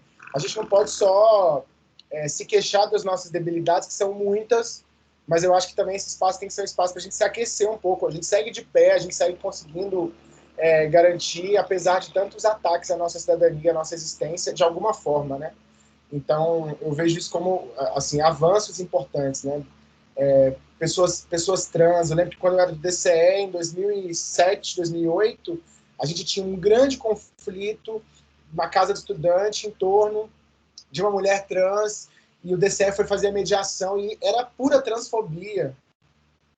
Então, a gente tem conseguido alguns avanços. Então, eu estou tentando olhar para essa perspectiva, né? Não sei se... Eu vou revezando. Tem hora que eu estou mais pessimista no dia, agora vocês me pegaram na sexta. Se você está sextando, eu acho que eu estou mais otimista. Mas eu acho que essa conferência ela é fundamental. E pensar a assistência social também é muito importante. Por isso que a gente lutou muito para que a Casa de Acolhimento fosse inserida no nosso sistema de assistência social no SUAS, que é o Sistema Único de Assistência Social, e fosse executado pelo poder público, através da Secretaria de Desenvolvimento Social, para que vire uma política pública, e não uma casa que a gente vai juntar aqui, conseguir um financiamento internacional, fazer uma casa. E daqui a pouco, essa casa continua? Não, ela acaba. Então a gente quer uma casa de acolhimento que seja uma política pública fixa. Então é uma vitória, e eu acho que pensar a assistência como um todo, como direito, como garantia da cidadania, quais benefícios são direcionados às LGBTs em vulnerabilidade. A LGBT que chega hoje na República, ela passa primeiro pelo CREAS Diversidade, que é a porta de entrada para a República. O CREAS já faz o acionamento do Prato Cheio, que é um programa social. Então ela já chega com um programa social acionado no acolhimento institucional na República. Então, assim, é uma engrenagem que garante alguma retaguarda, mesmo que com muita precariedade. Então, acho que é um avanço. A mobilidade urbana e o direito à cidade é algo que a gente precisa discutir, é fundamental. Quais são os territórios que a gente não acessa, né? As LGBTs querem ter o direito à cidade em plenitude, e aí a gente fala de todas as LGBTs, mas a gente sabe que é uma sigla plural, então as pessoas trans sofrem muito mais com esse processo, né, da negativa nos espaços, da violência nos espaços. Então a gente precisa fazer essa reflexão sobre quais são as políticas públicas necessárias a responder a isso. E por último, que eu gostaria de responder, tem outras questões aí, mas por último, a questão das delegacias. Eu vejo com muito bons olhos a questão da delegacia específica, porque eu acho que dentro de uma engrenagem como a Polícia Civil, eu acho que ela acaba sendo um fator de reverberação de uma lógica de atendimento, de uma lógica de investigação. Então, no caso aqui, nós temos 2 delegadas que estão na DECRIM, hoje, a doutora Ângela e a doutora Cíntia, e elas trabalham e reverberam esse trabalho para outras delegacias. Então, eu vejo que elas recebem muita ligação das circunscricionais, daquelas delegacias dos territórios, para dizer, e aí, como é que eu faço com esse caso? Olha, tem uma pessoa trans aqui, eu não sei nem como fazer, o que faz? E aí elas orientam, elas conversam. Então, elas viraram uma referência, não é só a delegacia que a pessoa bate na porta, mas todas as outras delegacias meio que consultam elas para entender esses processos. Então, elas têm um papel formativo dentro da estrutura, que é uma estrutura complexa, que são as estruturas das polícias civis. Então, eu acho que a DECRIM ela é fundamental. Primeiro, porque as próprias equipes estudam, e aí vou relatar para vocês um caso que eu vivi essa semana, né? Eu recebi nos últimos dias uma série de ameaças, e inclusive com conotação homofóbica e injúrias, que chegaram a um nível na internet que superaram um pouco aquilo que a gente já vinha recebendo. Que ódio na internet a gente recebe desde 2018. Se tornou depois que a gente foi eleito, se tornou uma dimensão grande. Mas agora teve mais materialidade, foi uma coisa que assustou a gente um pouco mais. E eu fui em 2 delegacias fazer 2 denúncias distintas, porque elas tinham caráter distinto. E a DECRIM foi outra história, sabe? Eles lembram você de que a ocorrência que você faz é um instrumento unilateral. Você decide se vai fazer. Então, o agente que está ali para te atender, ele não está para dizer, não faça. Se você vai em outra delegacia, a pessoa fica falando, mas se você fizer e não se comprovar, você pode responder. Não, você não pode responder. Porque se você fizer e não se comprovar, quer dizer que a denúncia não era verdadeira. Não quer dizer que exatamente você estava injuriando, mas se você acreditou que a denúncia era verdadeira. Então, não dá para o agente ou o delegado querer desmotivar a denúncia por LGBTfobia, porque o ato da ocorrência é um ato unilateral. Quem decide é a pessoa que vai lá prestar a ocorrência. Então, quando eu fui acolhido na DECRIM, eu fui acolhido para fazer a denúncia, né, pelo investigador, pelo agente, pela delegada. E isso, assim, numa condição de privilégio total, né, gente? De deputado. Chegando na Polícia Civil, eu fui em outra delegacia e, assim, fui tratado de uma forma muito ruim.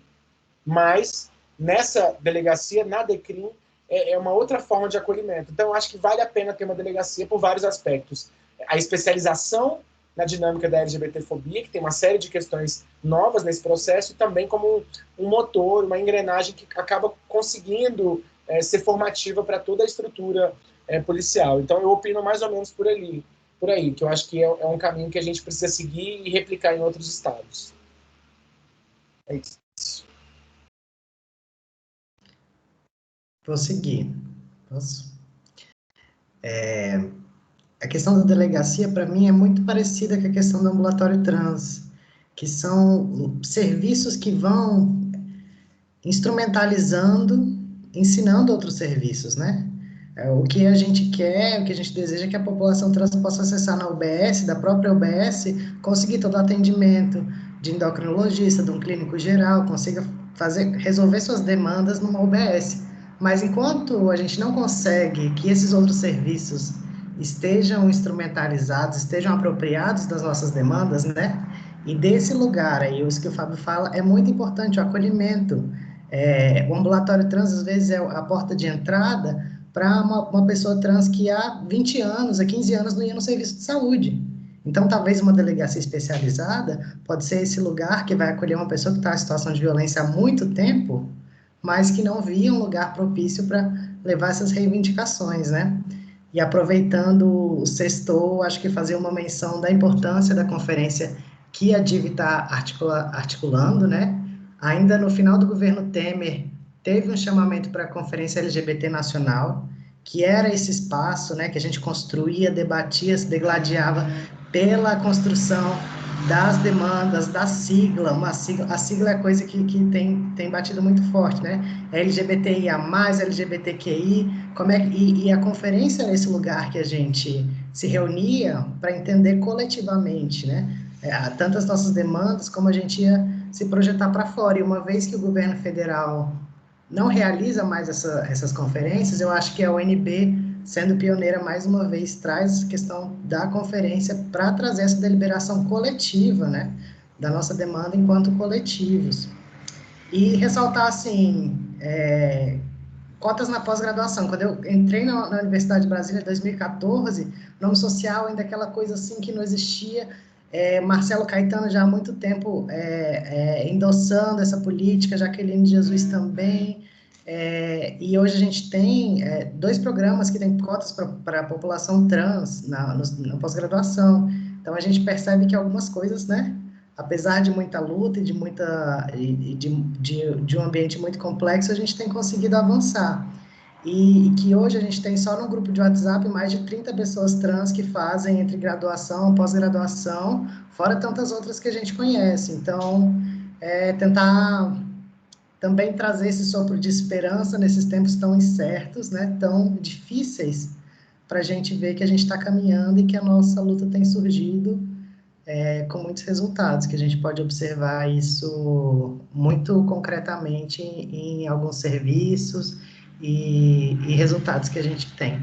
Mas eu agradeço o espaço, que bom estar aqui com vocês, pessoas muito queridas que constroem essa luta para a gente, né, se projetar numa sociedade que a gente consiga se enxergar e consiga viver, ser da forma que a gente é. Um beijo e eu passo para as próximas colegas aí. Quem vai? Passei eu rapidinho? Hoje eu estou rápida, objetiva, assim, sextou, gente. Eu acho que, né, o Bernardo e o Fábio já colocaram muito bem a questão das delegacias especializadas, eu concordo, né, todo o tempo que eu trabalhei com direito das mulheres, mais diretamente, né, indo muito à DEAN e tendo muitas reuniões, com todas as críticas, com todos os problemas, né, ainda com todo o machismo que ainda existe, mesmo dentro da DEAN, é um espaço que é isso que o Bernardo colocou, né? Abre esse canal, né? Vai abrindo, vai tensionando, e a gente tem que incentivar mesmo, né? A abertura de mais espaços como esse. Mas eu queria falar com a pergunta do Magno, né? Meu pisciano, viajante, maravilhoso. Eu acho que essa coisa, o que a gente faz? Eu acho que às vezes a gente deixa de olhar o tanto que a gente está fazendo também, né? E aí eu parabenizo mais uma vez a DIV, que eu tenho o orgulho de ter feito parte da história, né? Da DIV, de fazer parte da história. Quando eu cheguei na DIV, tinham 3 pessoas trabalhando, né? Era muito pequeno. E a gente foi vendo, lutando, foi vendo o espaço crescer, e aí chega a Suzana com toda essa força, né? E a gente consegue trazer mais pessoas e fazer coisas para consolidar programas dentro da universidade. Isso é muito importante. O espaço da conferência é um espaço incrível de consolidação de espaço. Estarmos aqui hoje, como disse a José, não é tão bom. É um espaço de fortalecimento, né? E a gente e se aproximando cada vez mais. Eu tenho sentido, não sei se é uma percepção pessoal, mas pelo menos dentro da minha rede, o tanto que isso também me transforma. Né? E eu acho que isso tem transformado a minha prática docente.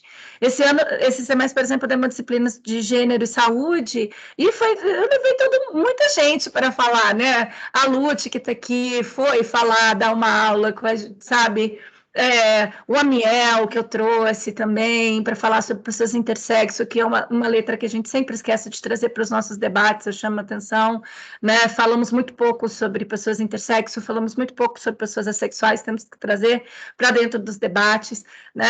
Eu trouxe a Marcela Tiboni para falar sobre maternidade lésbica, eu trouxe, né, o Amiel, o Alute, e o André, enfim, um monte de gente da militância também, que está aí construindo para dentro, porque também é um espaço de ensino, de escuta e de aprendizado, né? A gente vai se transformando, e eu acho que a partir disso a gente tem muitas experiências, né? A DIV é um grande polo centralizador, né? Agora eu estou assumindo a coordenação do NEDIG, eu acho que pode ser um grande polo. O Lelê já me indicou uma aluna, né? A gente que quer fazer um trabalho, uma aluna trans maravilhosa, né? A Aisha, a gente está conversando todos esses dias.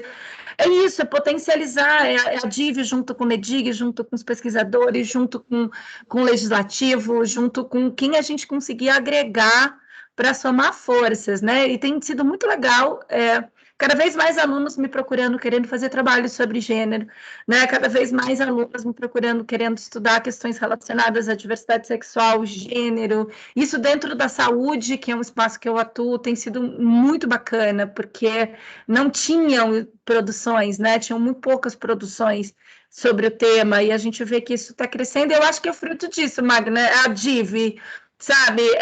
É o movimento LGBT do Distrito Federal que tá junto construindo. A gente está nessa relação que não é uma universidade encapsulada, né? É uma universidade que ela está transbordando e ela está trazendo nesse processo de vai e volta, porque a gente também se transforma, a nossa prática docente se transforma, né? É o que eu falo, muito mais do que ficar falando sobre teorias e tecendo conceitos, né? Só pelo conceito, a gente também tem que se transformar, né? A nossa prática tem que se transformar a partir disso. Né? Eu acho que isso é a grande potência que eu vejo da nossa rede e que ela se fortaleça cada vez mais, mas a gente está fazendo muita coisa. Porque às vezes a gente tem essa sensação de que a gente está fazendo pouco, né? E a gente está fazendo muito. Parabéns a Div mais uma vez.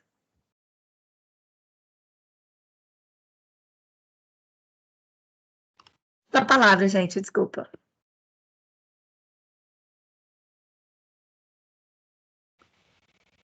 Sim, agora sim. Gente, é isso, então. Eu acho que fui contemplada pela fala de vocês. Eu acho que, além da necessidade da gente ter uma DECRIM, eu acho que deveriam ter outras DECRIMs. Um dado interessante aqui para a gente é que a maior parte das ocorrências de LGBTfobia, elas ocorrem na 6ª DP do Paranoá, não na DECRIM. Então, eu acho que se tivesse uma DECRIM lá, com certeza haveriam mais ocorrências ainda. Então, é só isso mesmo. Eu gostaria de agradecer o espaço, o convite. É a primeira vez que eu participo de uma mesa. Eu aprendi muito com vocês. Parabéns aí pela organização. E é isso, gente. Venham conhecer a Resistir. O projeto está aberto aí para todas e todes. E é isso. Obrigada.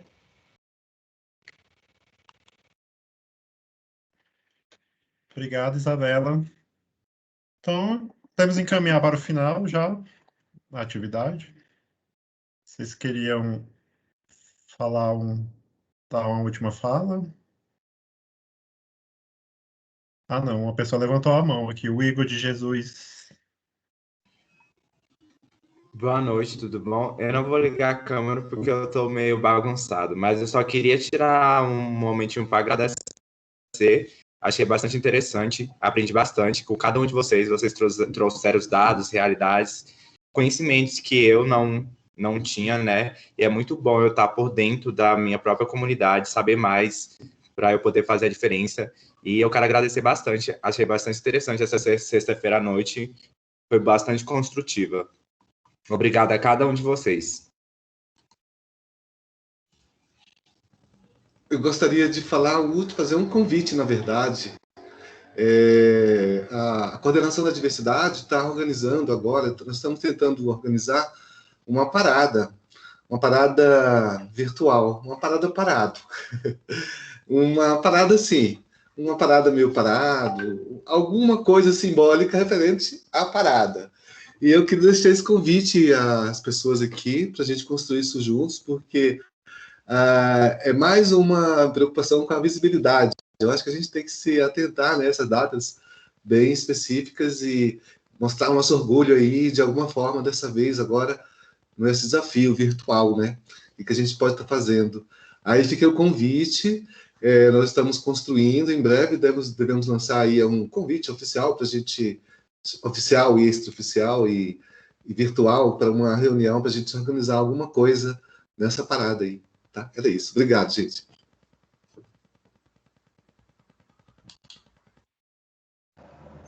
Obrigada, Magno.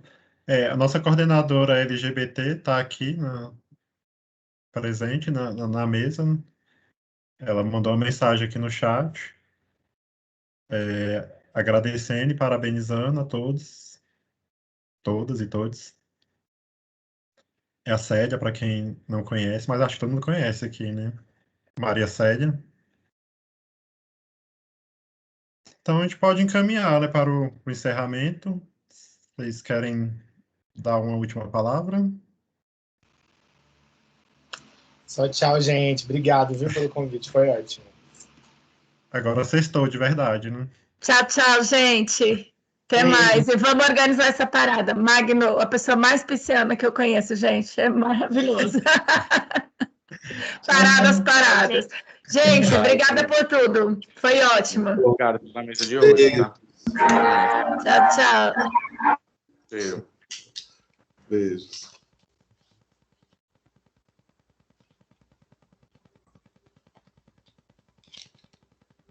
Cláudia, fecha a porta.